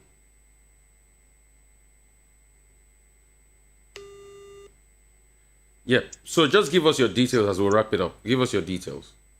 Yes, hashtag Justice for Innocent Nigerians. Once you Google them, you see all the information there and all the content and everything that we're doing is out there. So everything is there on the internet, on the website. Thank you so much. Hashtag Justice for Innocent Nigerians. Thank you so much for all you do. No wahala. Thank you so much. All right, yeah. So you can still ring us up. We've got 2 interviews. A lot of people are still reacting to Mike Guinness' interview. A lot of people are following us live. And hey, the message for today is on my Twitter page at Rufy the Fire, RUFFYDFIR. It's called Discipline. So you can get the podcast on my Twitter page, Discipline. All right. So you can get all of that on my Twitter page. You can also ring us live 0700 903 903 903 0700 903 903 903. I'm sure you've got 1 or 2 comments to make as regards the things you've had so far. We've got a couple of calls coming in that we missed, right? So 0700 903 903 903. Let me get Mr. Bwala's quick take on the Osun elections. You can get the calls in and 0700 903 903 903. All right, somebody's trying to get in touch with me here. Please do well to call us up. Mr. Bwala, how are you? How's it going, sir? I'm good. Good. So how? Oh God, I'm just rounding up my breakfast. Oh, so sorry. I caught. It's not disrespectful to talk while I'm eating. I don't know how that's gonna go. Can you? If you give me 5 minutes. Yeah, let me give you 5 minutes because it's not even good to talk while I eat, so that you don't choke. Yeah, you're right. Yeah. So for health reasons. Thanks. I'll call you back 5 minutes time. Yeah. Thanks. So we just take a couple of calls as we wait for Mr. Bwala to be ready for us. Hello, how are you? Hello, good morning. Great to have you. Yeah, I love the program as I said before. Thank you so much. Thank you. I'm happy for right now. I can't hear you properly. Can you speak up for me, please? The 2 things that I had that I'm happy for now Yeah. is, for one, the INEC man. Yeah. Mr. Michael Guinea. Then, but yeah, I heard everything he said, and God will bless him. Yeah. Now that is why I always tell people that truth and lie lie always fly on the air, but truth is at the ground waiting. For one day the lie will expire and the truth will manifest forever. And I tell some people that you see what is going on now, according to the Christians, the word of God in the Bible. The Bible said one day he will, because of the God, to disappoint Ahithophel. Are you getting me? He will disappoint the speech, the word of Ahithophel, and he's the one that holds the heart of the king. Whatever I please him to do with it, that is the word of the Lord. And I know that it's time for Nigeria to be free. That is why God is bringing us something. So somebody says something that, I'm sorry to say this, that a man of God asked a question, says something that a person is changing. Let me just put it that way. Then, and another person answered him, and the person that answered happened to be a Muslim person. And then he said, it takes a stingy person, it takes a beggar to know a stingy person. And people don't understand what the word is. They thought it's just a mere word. I think it's not a mere word. People say before that the person said to argue this and that and that. I think guys should calm down. When the God is doing his work, it somehow confuses people's eyes. By the end, he rejects. Thank you so much. Thank you so much for your insight. Really, really appreciate you. No problem. I want people to mind their speech and mind their words and use wisdom and pray over this as well. We get Nigeria well. That's all. As well. 0700 903 903 903. 0700 903 903 903. Hit us up on the phone lines. A couple of people might be trying to call us. Hit us up on the phone lines. 0700 903 903 903. Comments on what we've been talking about today. Hello, how are you? Hello, good morning, Father. Pleasure to have you, sir. Yeah, my name is Muhyiddin. I'm from Ilorin, Kwara State. Muhyiddin, great to have you from Ilorin, Kwara State. For me, I think things are beginning to take shape in the country. INEC is doing a great job. And as it is now, as Michael Guinea has said, votes are now counting, and that is why politicians are very desperate to buy those votes. So for me, I don't really believe in the candidate that is popular. For me, what I want is let the best man win at the polls and not a popular candidate. The best man is what we need and not a popular candidate. If I'm popular, then I'm the best person. But the best person, as far as our elections are concerned, our politics concerned, is possible. Yes, you can say that at this time, we are still very nurturing democracy. Want to talk about religion, want to talk about ethnicity, want to talk about religion and all of that. But what we need at the moment is man for the growth of Nigeria. May God bless Nigeria. Thank you very much. Bless you. Hello, how are you?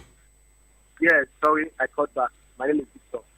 Victor, let other people talk now. You've spoken before now. Let other people talk now. Victor.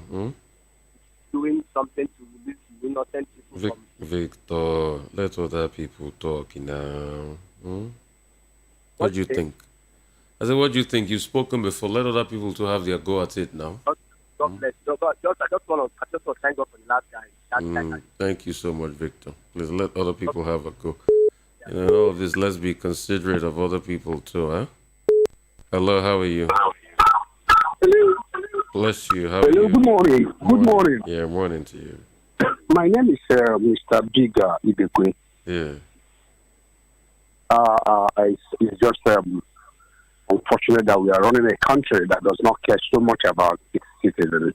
I've had an experience at that Schiphol in Amsterdam where out of nothing, Nigerians were singled out. I was on a trip.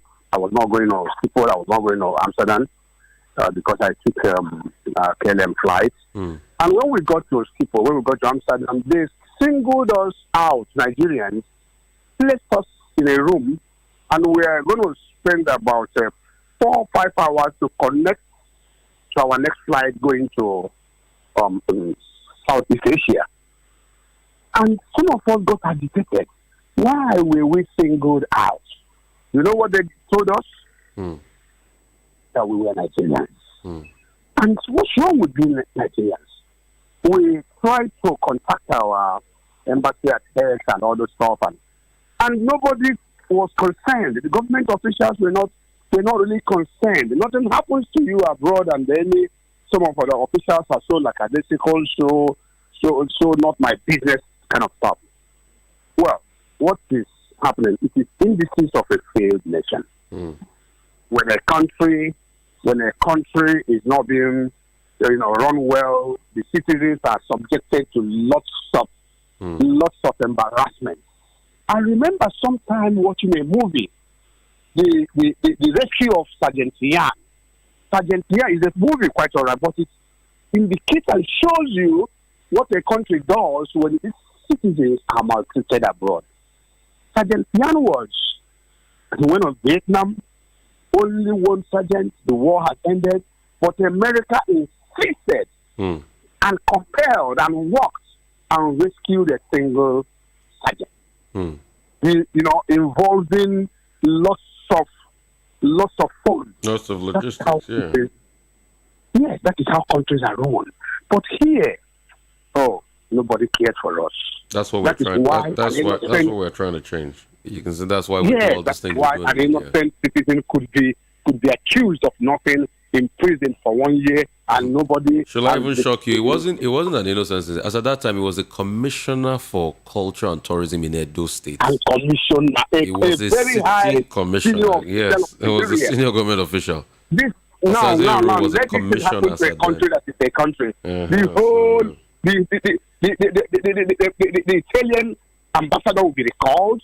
An Nigerian ambassador in Rome, whatever, will be recalled. The government of Nigeria will put its foot on the ground and make sure that its commissioner, who is a senior official of the government, is released. Oh, thank you so much. Really appreciate you. It's unfortunate. Yeah, we need to keep building. Hello, how are you? Hello, good morning. Morning. What's your name? Where are you calling from? Yeah, I'm calling from New Delhi. My name is Biko. You're calling from India? Yeah. Where in India are you calling from? New Delhi. New Delhi. Okay, talk to me real quickly before I take my next guest here. Actually, I was listening to the guy you mentioned that they got arrested before. So I just like to give some light to what is happening in India as well. Tell me what's happening in India. If you go from jail here, a lot of Nigeria, I would say, if you want jail, because I used to visit from jail and also go to the big court sometimes to see Africans that arrested. I was once a victim. If in India, you can be moving maybe on the way going. Police can meet you. They met me one day, that was last year. They met me on the road. What they did, they put drugs in my pocket. They did it. They put drugs in my pocket.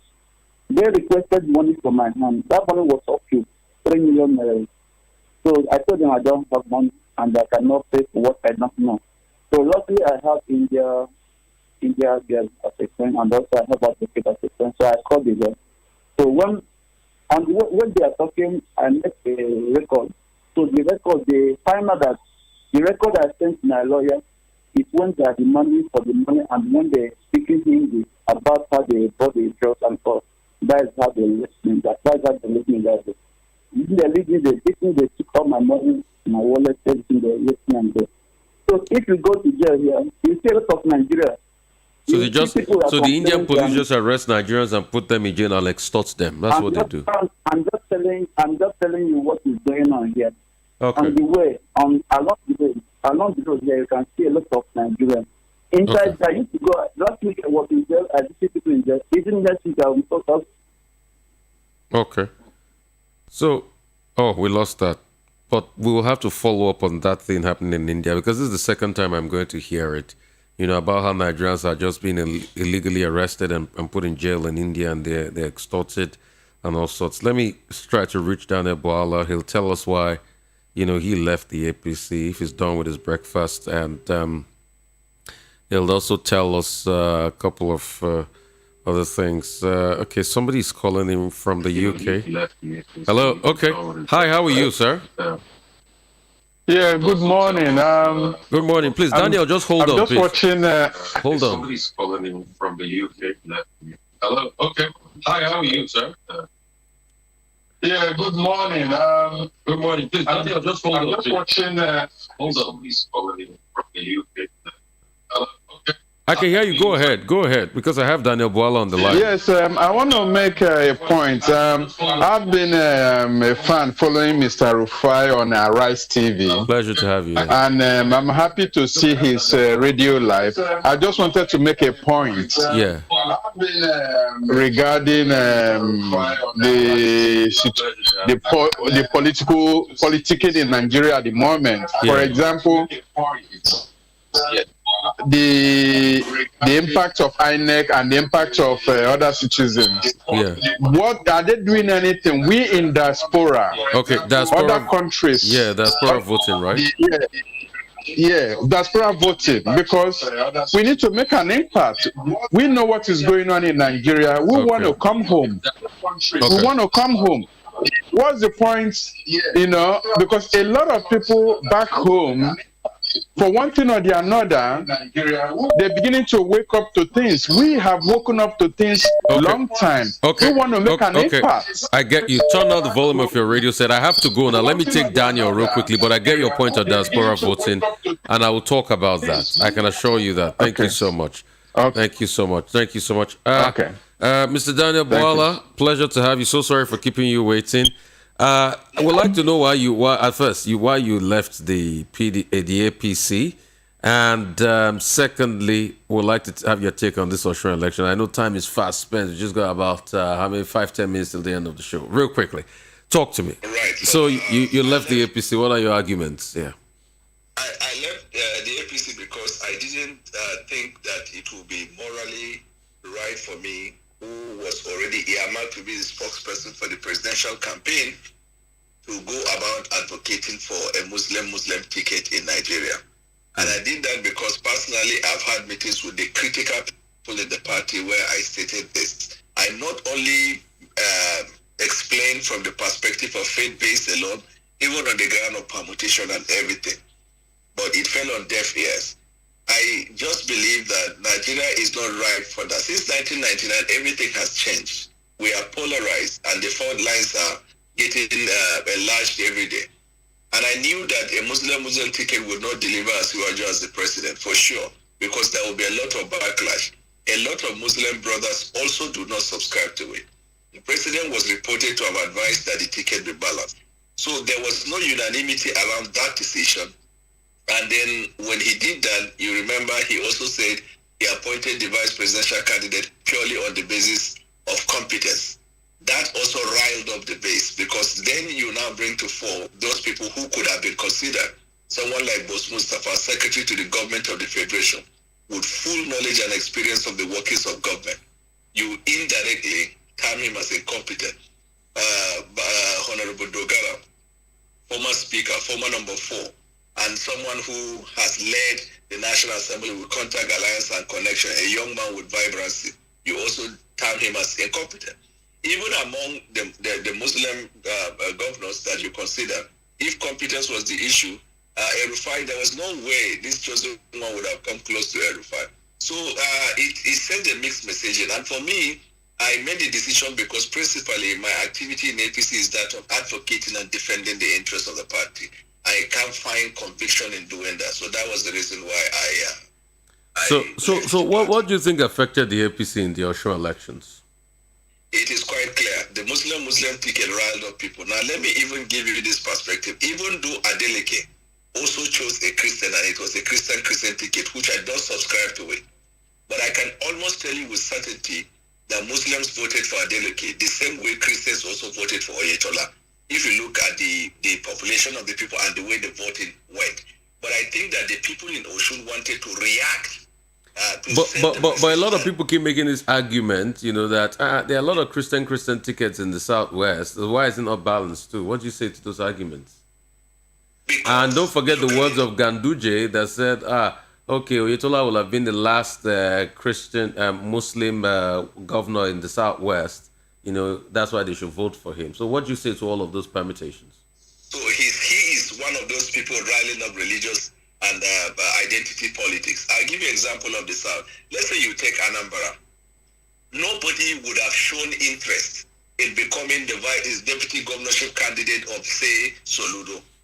You cannot, when somebody has not shown interest or not a member of your party has not participated, then go ahead to do that. Because it is in government that you must incorporate the federal character principle. But if there was somebody, an Igbo who is a Muslim in Anambra in that party, and who by ranking you can see that he has shown willingness, and if they don't do that, definitely as a people who will react against that. Then the second thing you look at is population. So if, for example, in the population in the north, if the Christians are less than 5%, there is no need to say the governor must carry a Christian as a deputy governor. This same question you're asking, 85 to 90% of the northern states, this has always been Muslim. Nobody has complained. People were making their complaints. Is Adeleke a Christian or a Muslim? Pardon? Is Adeleke Christian or a Muslim? Well, some people argued he's a Christian, some say he's a traditionalist, some say he's a Muslim, but I believe he's a Christian because I have seen videos where Adeleke was dancing in the church. So I make the assumption. And I want to also believe that PDP ought to have fielded a Christian Muslim ticket. But you see, this is the base. People are reacting to say what Asiwaju is introducing is not acceptable in Nigeria.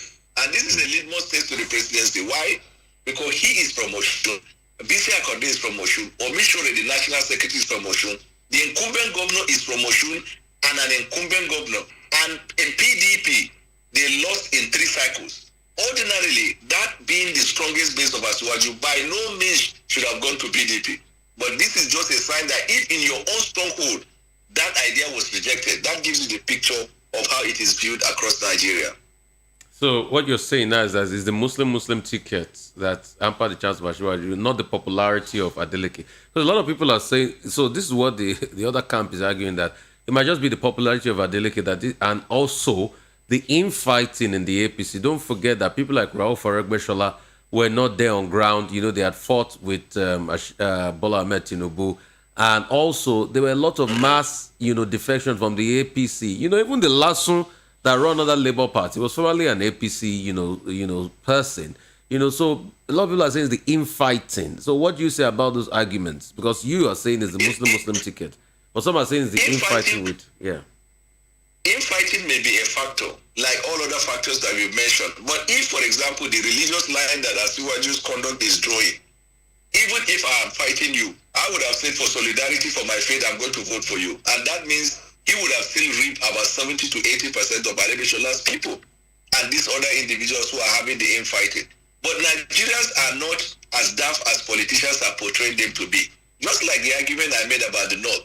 These northern people, you see, they vote based on party affiliation and interest. That's why they voted Jonathan over Buhari and Atiku in 2011. But whenever a politician wants to achieve, I think this is the rationale behind what Asiwaju did as someone, elucidated. That Asiwaju knew that there are so many, obstacles he will face in the North. And the only way he can get the large volume of the vote from the Muslims in the North is to take up a Muslim so that Christians will agitate, and then that will divide the thing along religious lines. So an ordinary Muslim in the North who ordinarily will not have voted for Asiwaju because he's afraid Asiwaju will divide Nigeria, because he's afraid Asiwaju is not Muslim alone, will not say, let me better vote for my religion. That was what they hoped to achieve. But the voters are not as naive. Okay. Can you hear me, Mr. Bwala? Yeah. Yeah. Sure. So I want you to help me. I know it's a long talk and we might have to, have another session for it. I want you to help me understand, number one, what will be the political dynamics now? Going into 2020 elections, the APC has been dealt a blow because now you have, out of 6 southwestern states, you have 2 going to the PDP already. You have 2 out of 6 states. What does that do to the chances? And also, you said something that I'd like to expatiate on. I think we can even do a literature review on it. What is this dichotomy difference on the mindsets of the northern Muslim and the southern Muslim? So let me tell you this.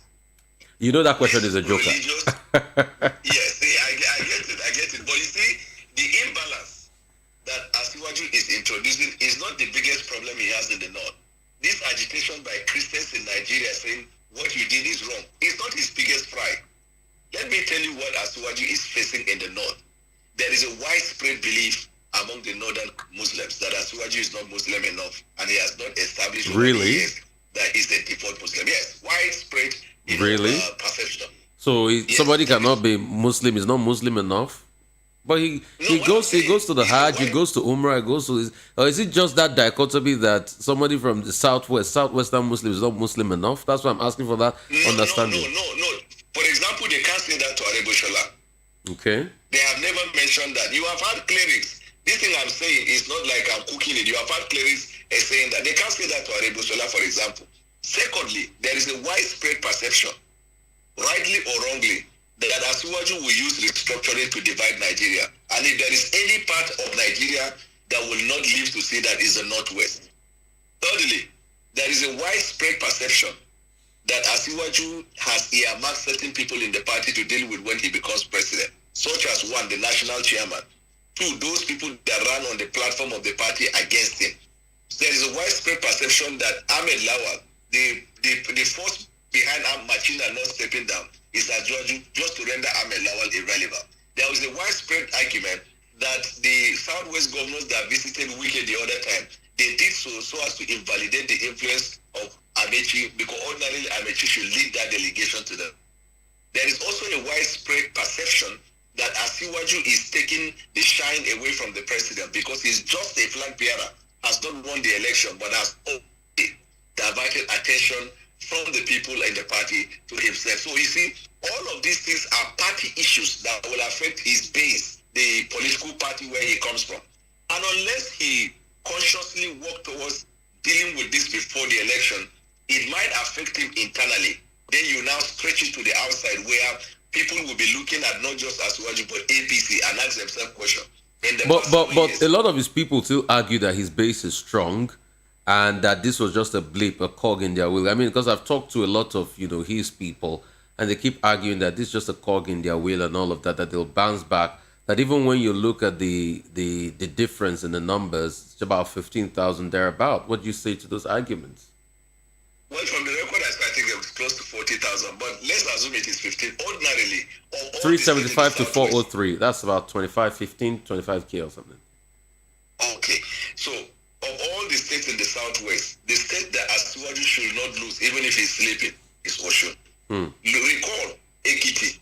Were it not because of the insistence of Fayeshi to push his own candidate, if Shegun Oni was given the ticket, that would have been a game over. You can see that from his own base, Lagos, Asiwaju is not likely to win Lagos. This will shock you. Are you serious? But his people are saying they are solid in Lagos. Because you have a population of the Igbos that is running from 28 to 31. If you look at the political terrain, unless Peter Obi steps down from contesting, a large chunk of vote that will ordinarily go to Asiwaju is either going to Peter Obi or is going to go to PDP. Then the momentum PDP is building is going to build support across Nigeria. I'm telling you this.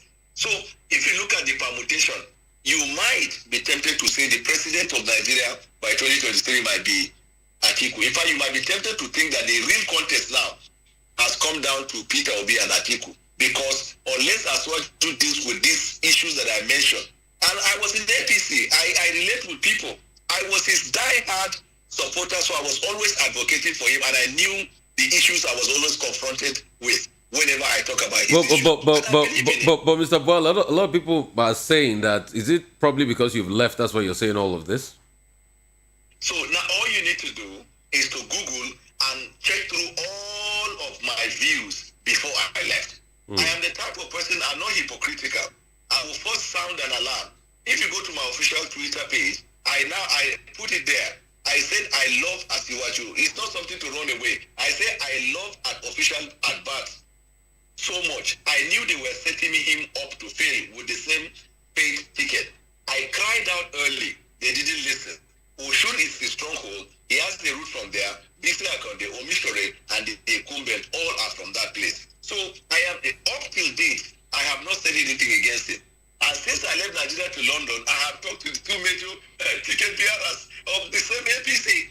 That's because they not only saw my faithfulness. Recently, I saw on television, somebody was there saying our Asuaju, and I knew him to be somebody who, junketing between Osibanjo and Amechi. You will find this type of people who don't mean well. I have had governors who say we will give him 100% vote. The vote they didn't have control over. The one they had, the delegate, they didn't give him. So lots of hypocrisies here and there. And unless Asuaju is able to work and deal with them, it's going to be a very tall order. And Daniel, you said your views were so strong that when you made the announcement, you got over 2,800 calls, and 75% of those calls were encouragement. What were those calls like? You see, people were calling and saying, we know. I didn't answer all of them. So my record of the calls was based on my call log, right? I only chose the ones I answered. But those who call I did not answer sent text. Some even went as far as sending WhatsApp messages, and I have the record. Those who were encouraging your courage were saying that they feel that at this time, if you slap somebody and he's crying, you can't be telling the person not to cry. Had Asiwaju not taken the Muslim ticket, there is no way, one, I could have left, and there is no way people would have been complaining. So how do you flip the thing and then start accusing the people who are crying for slapping them, and that they felt that a lot of Christians who are in the party, for one interest or the other, they will not have done that. You who was promised spokesperson, you were already on course to profit, and you chose to sacrifice that for the right of your people. That's those who are encouraging. And mind you, a lot of the calls and texts also came from my Muslim brothers. It is not a religious divide type of thing. In fact, one Muslim friend of mine sent a message and said, Bwala, let me tell you, I'm a Muslim, you are not. If Christian ticket is flanked by APC, there is no way there will be peace in the land. He said, not even running to election. You can't even imagine that. That's what he said. And he said, I'm a Muslim. Then he went ahead and quoted the Quran and told me that Quran says, where there is justice, even if it means delivering it to somebody from another religion, you are supposed to do it. Now, those who are saying come back, we're saying you are useful to the party. We cannot afford to lose you, and we know your faithfulness can be questioned, your loyalty can be questioned. If not for this decision, there is no way you would have gone. So please come back. I cherish that. I left for London. While in London, I continue to receive calls. In fact, there are some things I won't even say officially. And I felt loved. I am honored by the fact that they keep calling me to come back. But the fundamental problem that has not been answered and cannot be answered is the fact that the ticket is the same. So do I go back, for example, and then what is even happening concerning that ticket? Because they've not unveiled the running mate. They were supposed to do that, and that was kept on hold. But now it is too late because the window for replacement is changed. You must unveil him. If you refuse to unveil him, you must go to election with him all the same.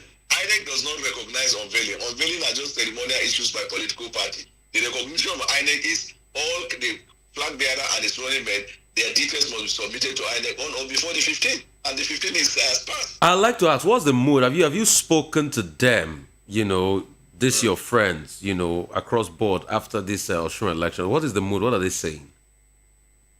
Believe me, let me be honest. I got called from principal officers in APC who were saying, Bwala, you see what you said? That's what is turning out.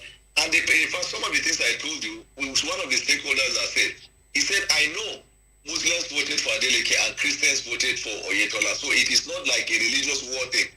But that people reacted to say they were not happy with that arrangement.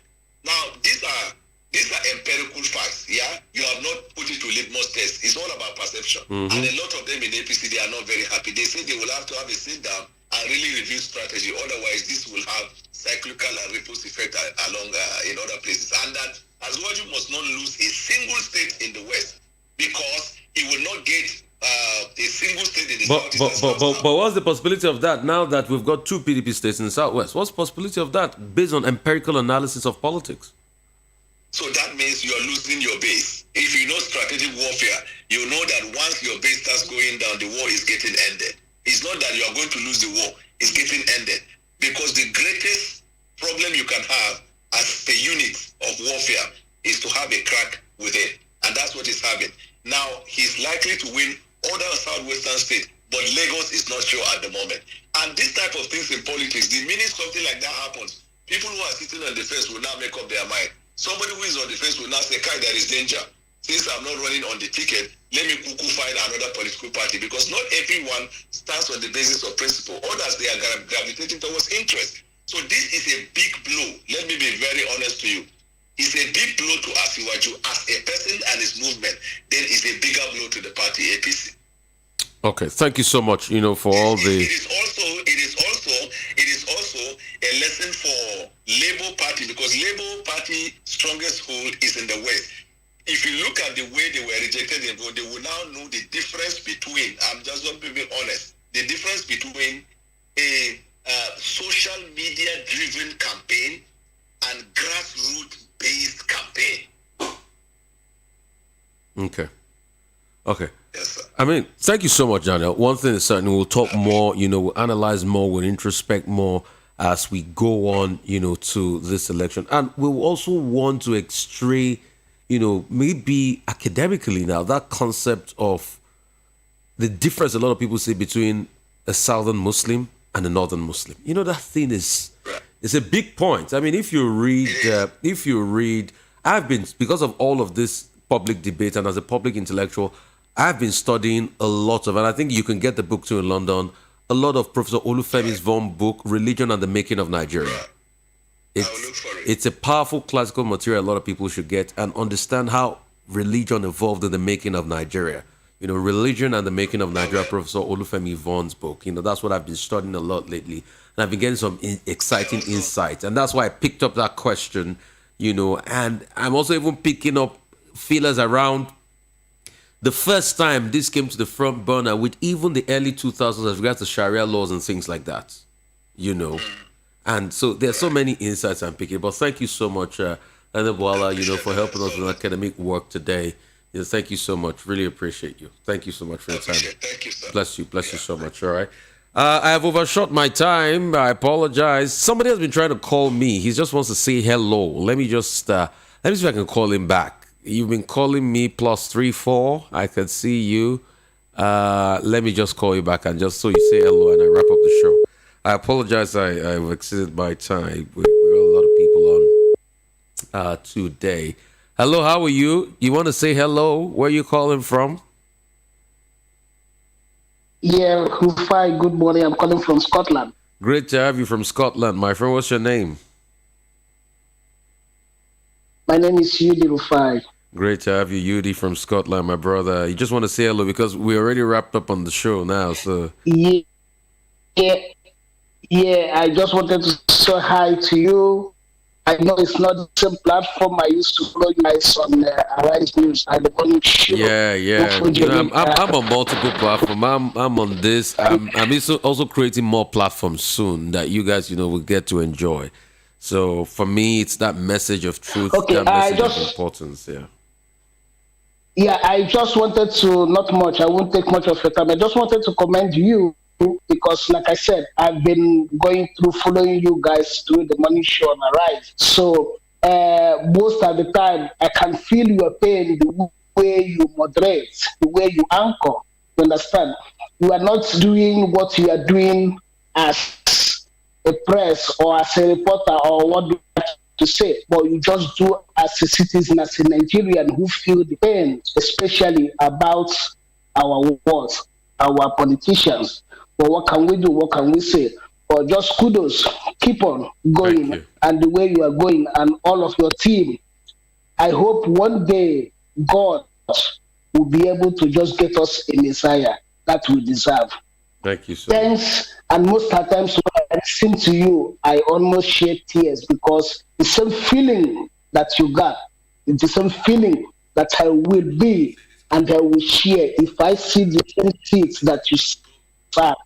We just communicate and I will just deliver the same thing. So just thanks and carry on, and God will guide you guys. All right? Bless you so much. I appreciate you. I gotta go. That's the show for you today. Thank you so much. Go to my Twitter page at Rufy the Fire. Go check the podcast again. Listen again on Anchor Podcast. You'll see the link there. And also VOP. Thanks for all the people watching. We got all your message. And thanks so much, Fortune, for the $20 gift. Maybe Yamika cashed out and we used to bless people for us. Thanks. Bless you guys.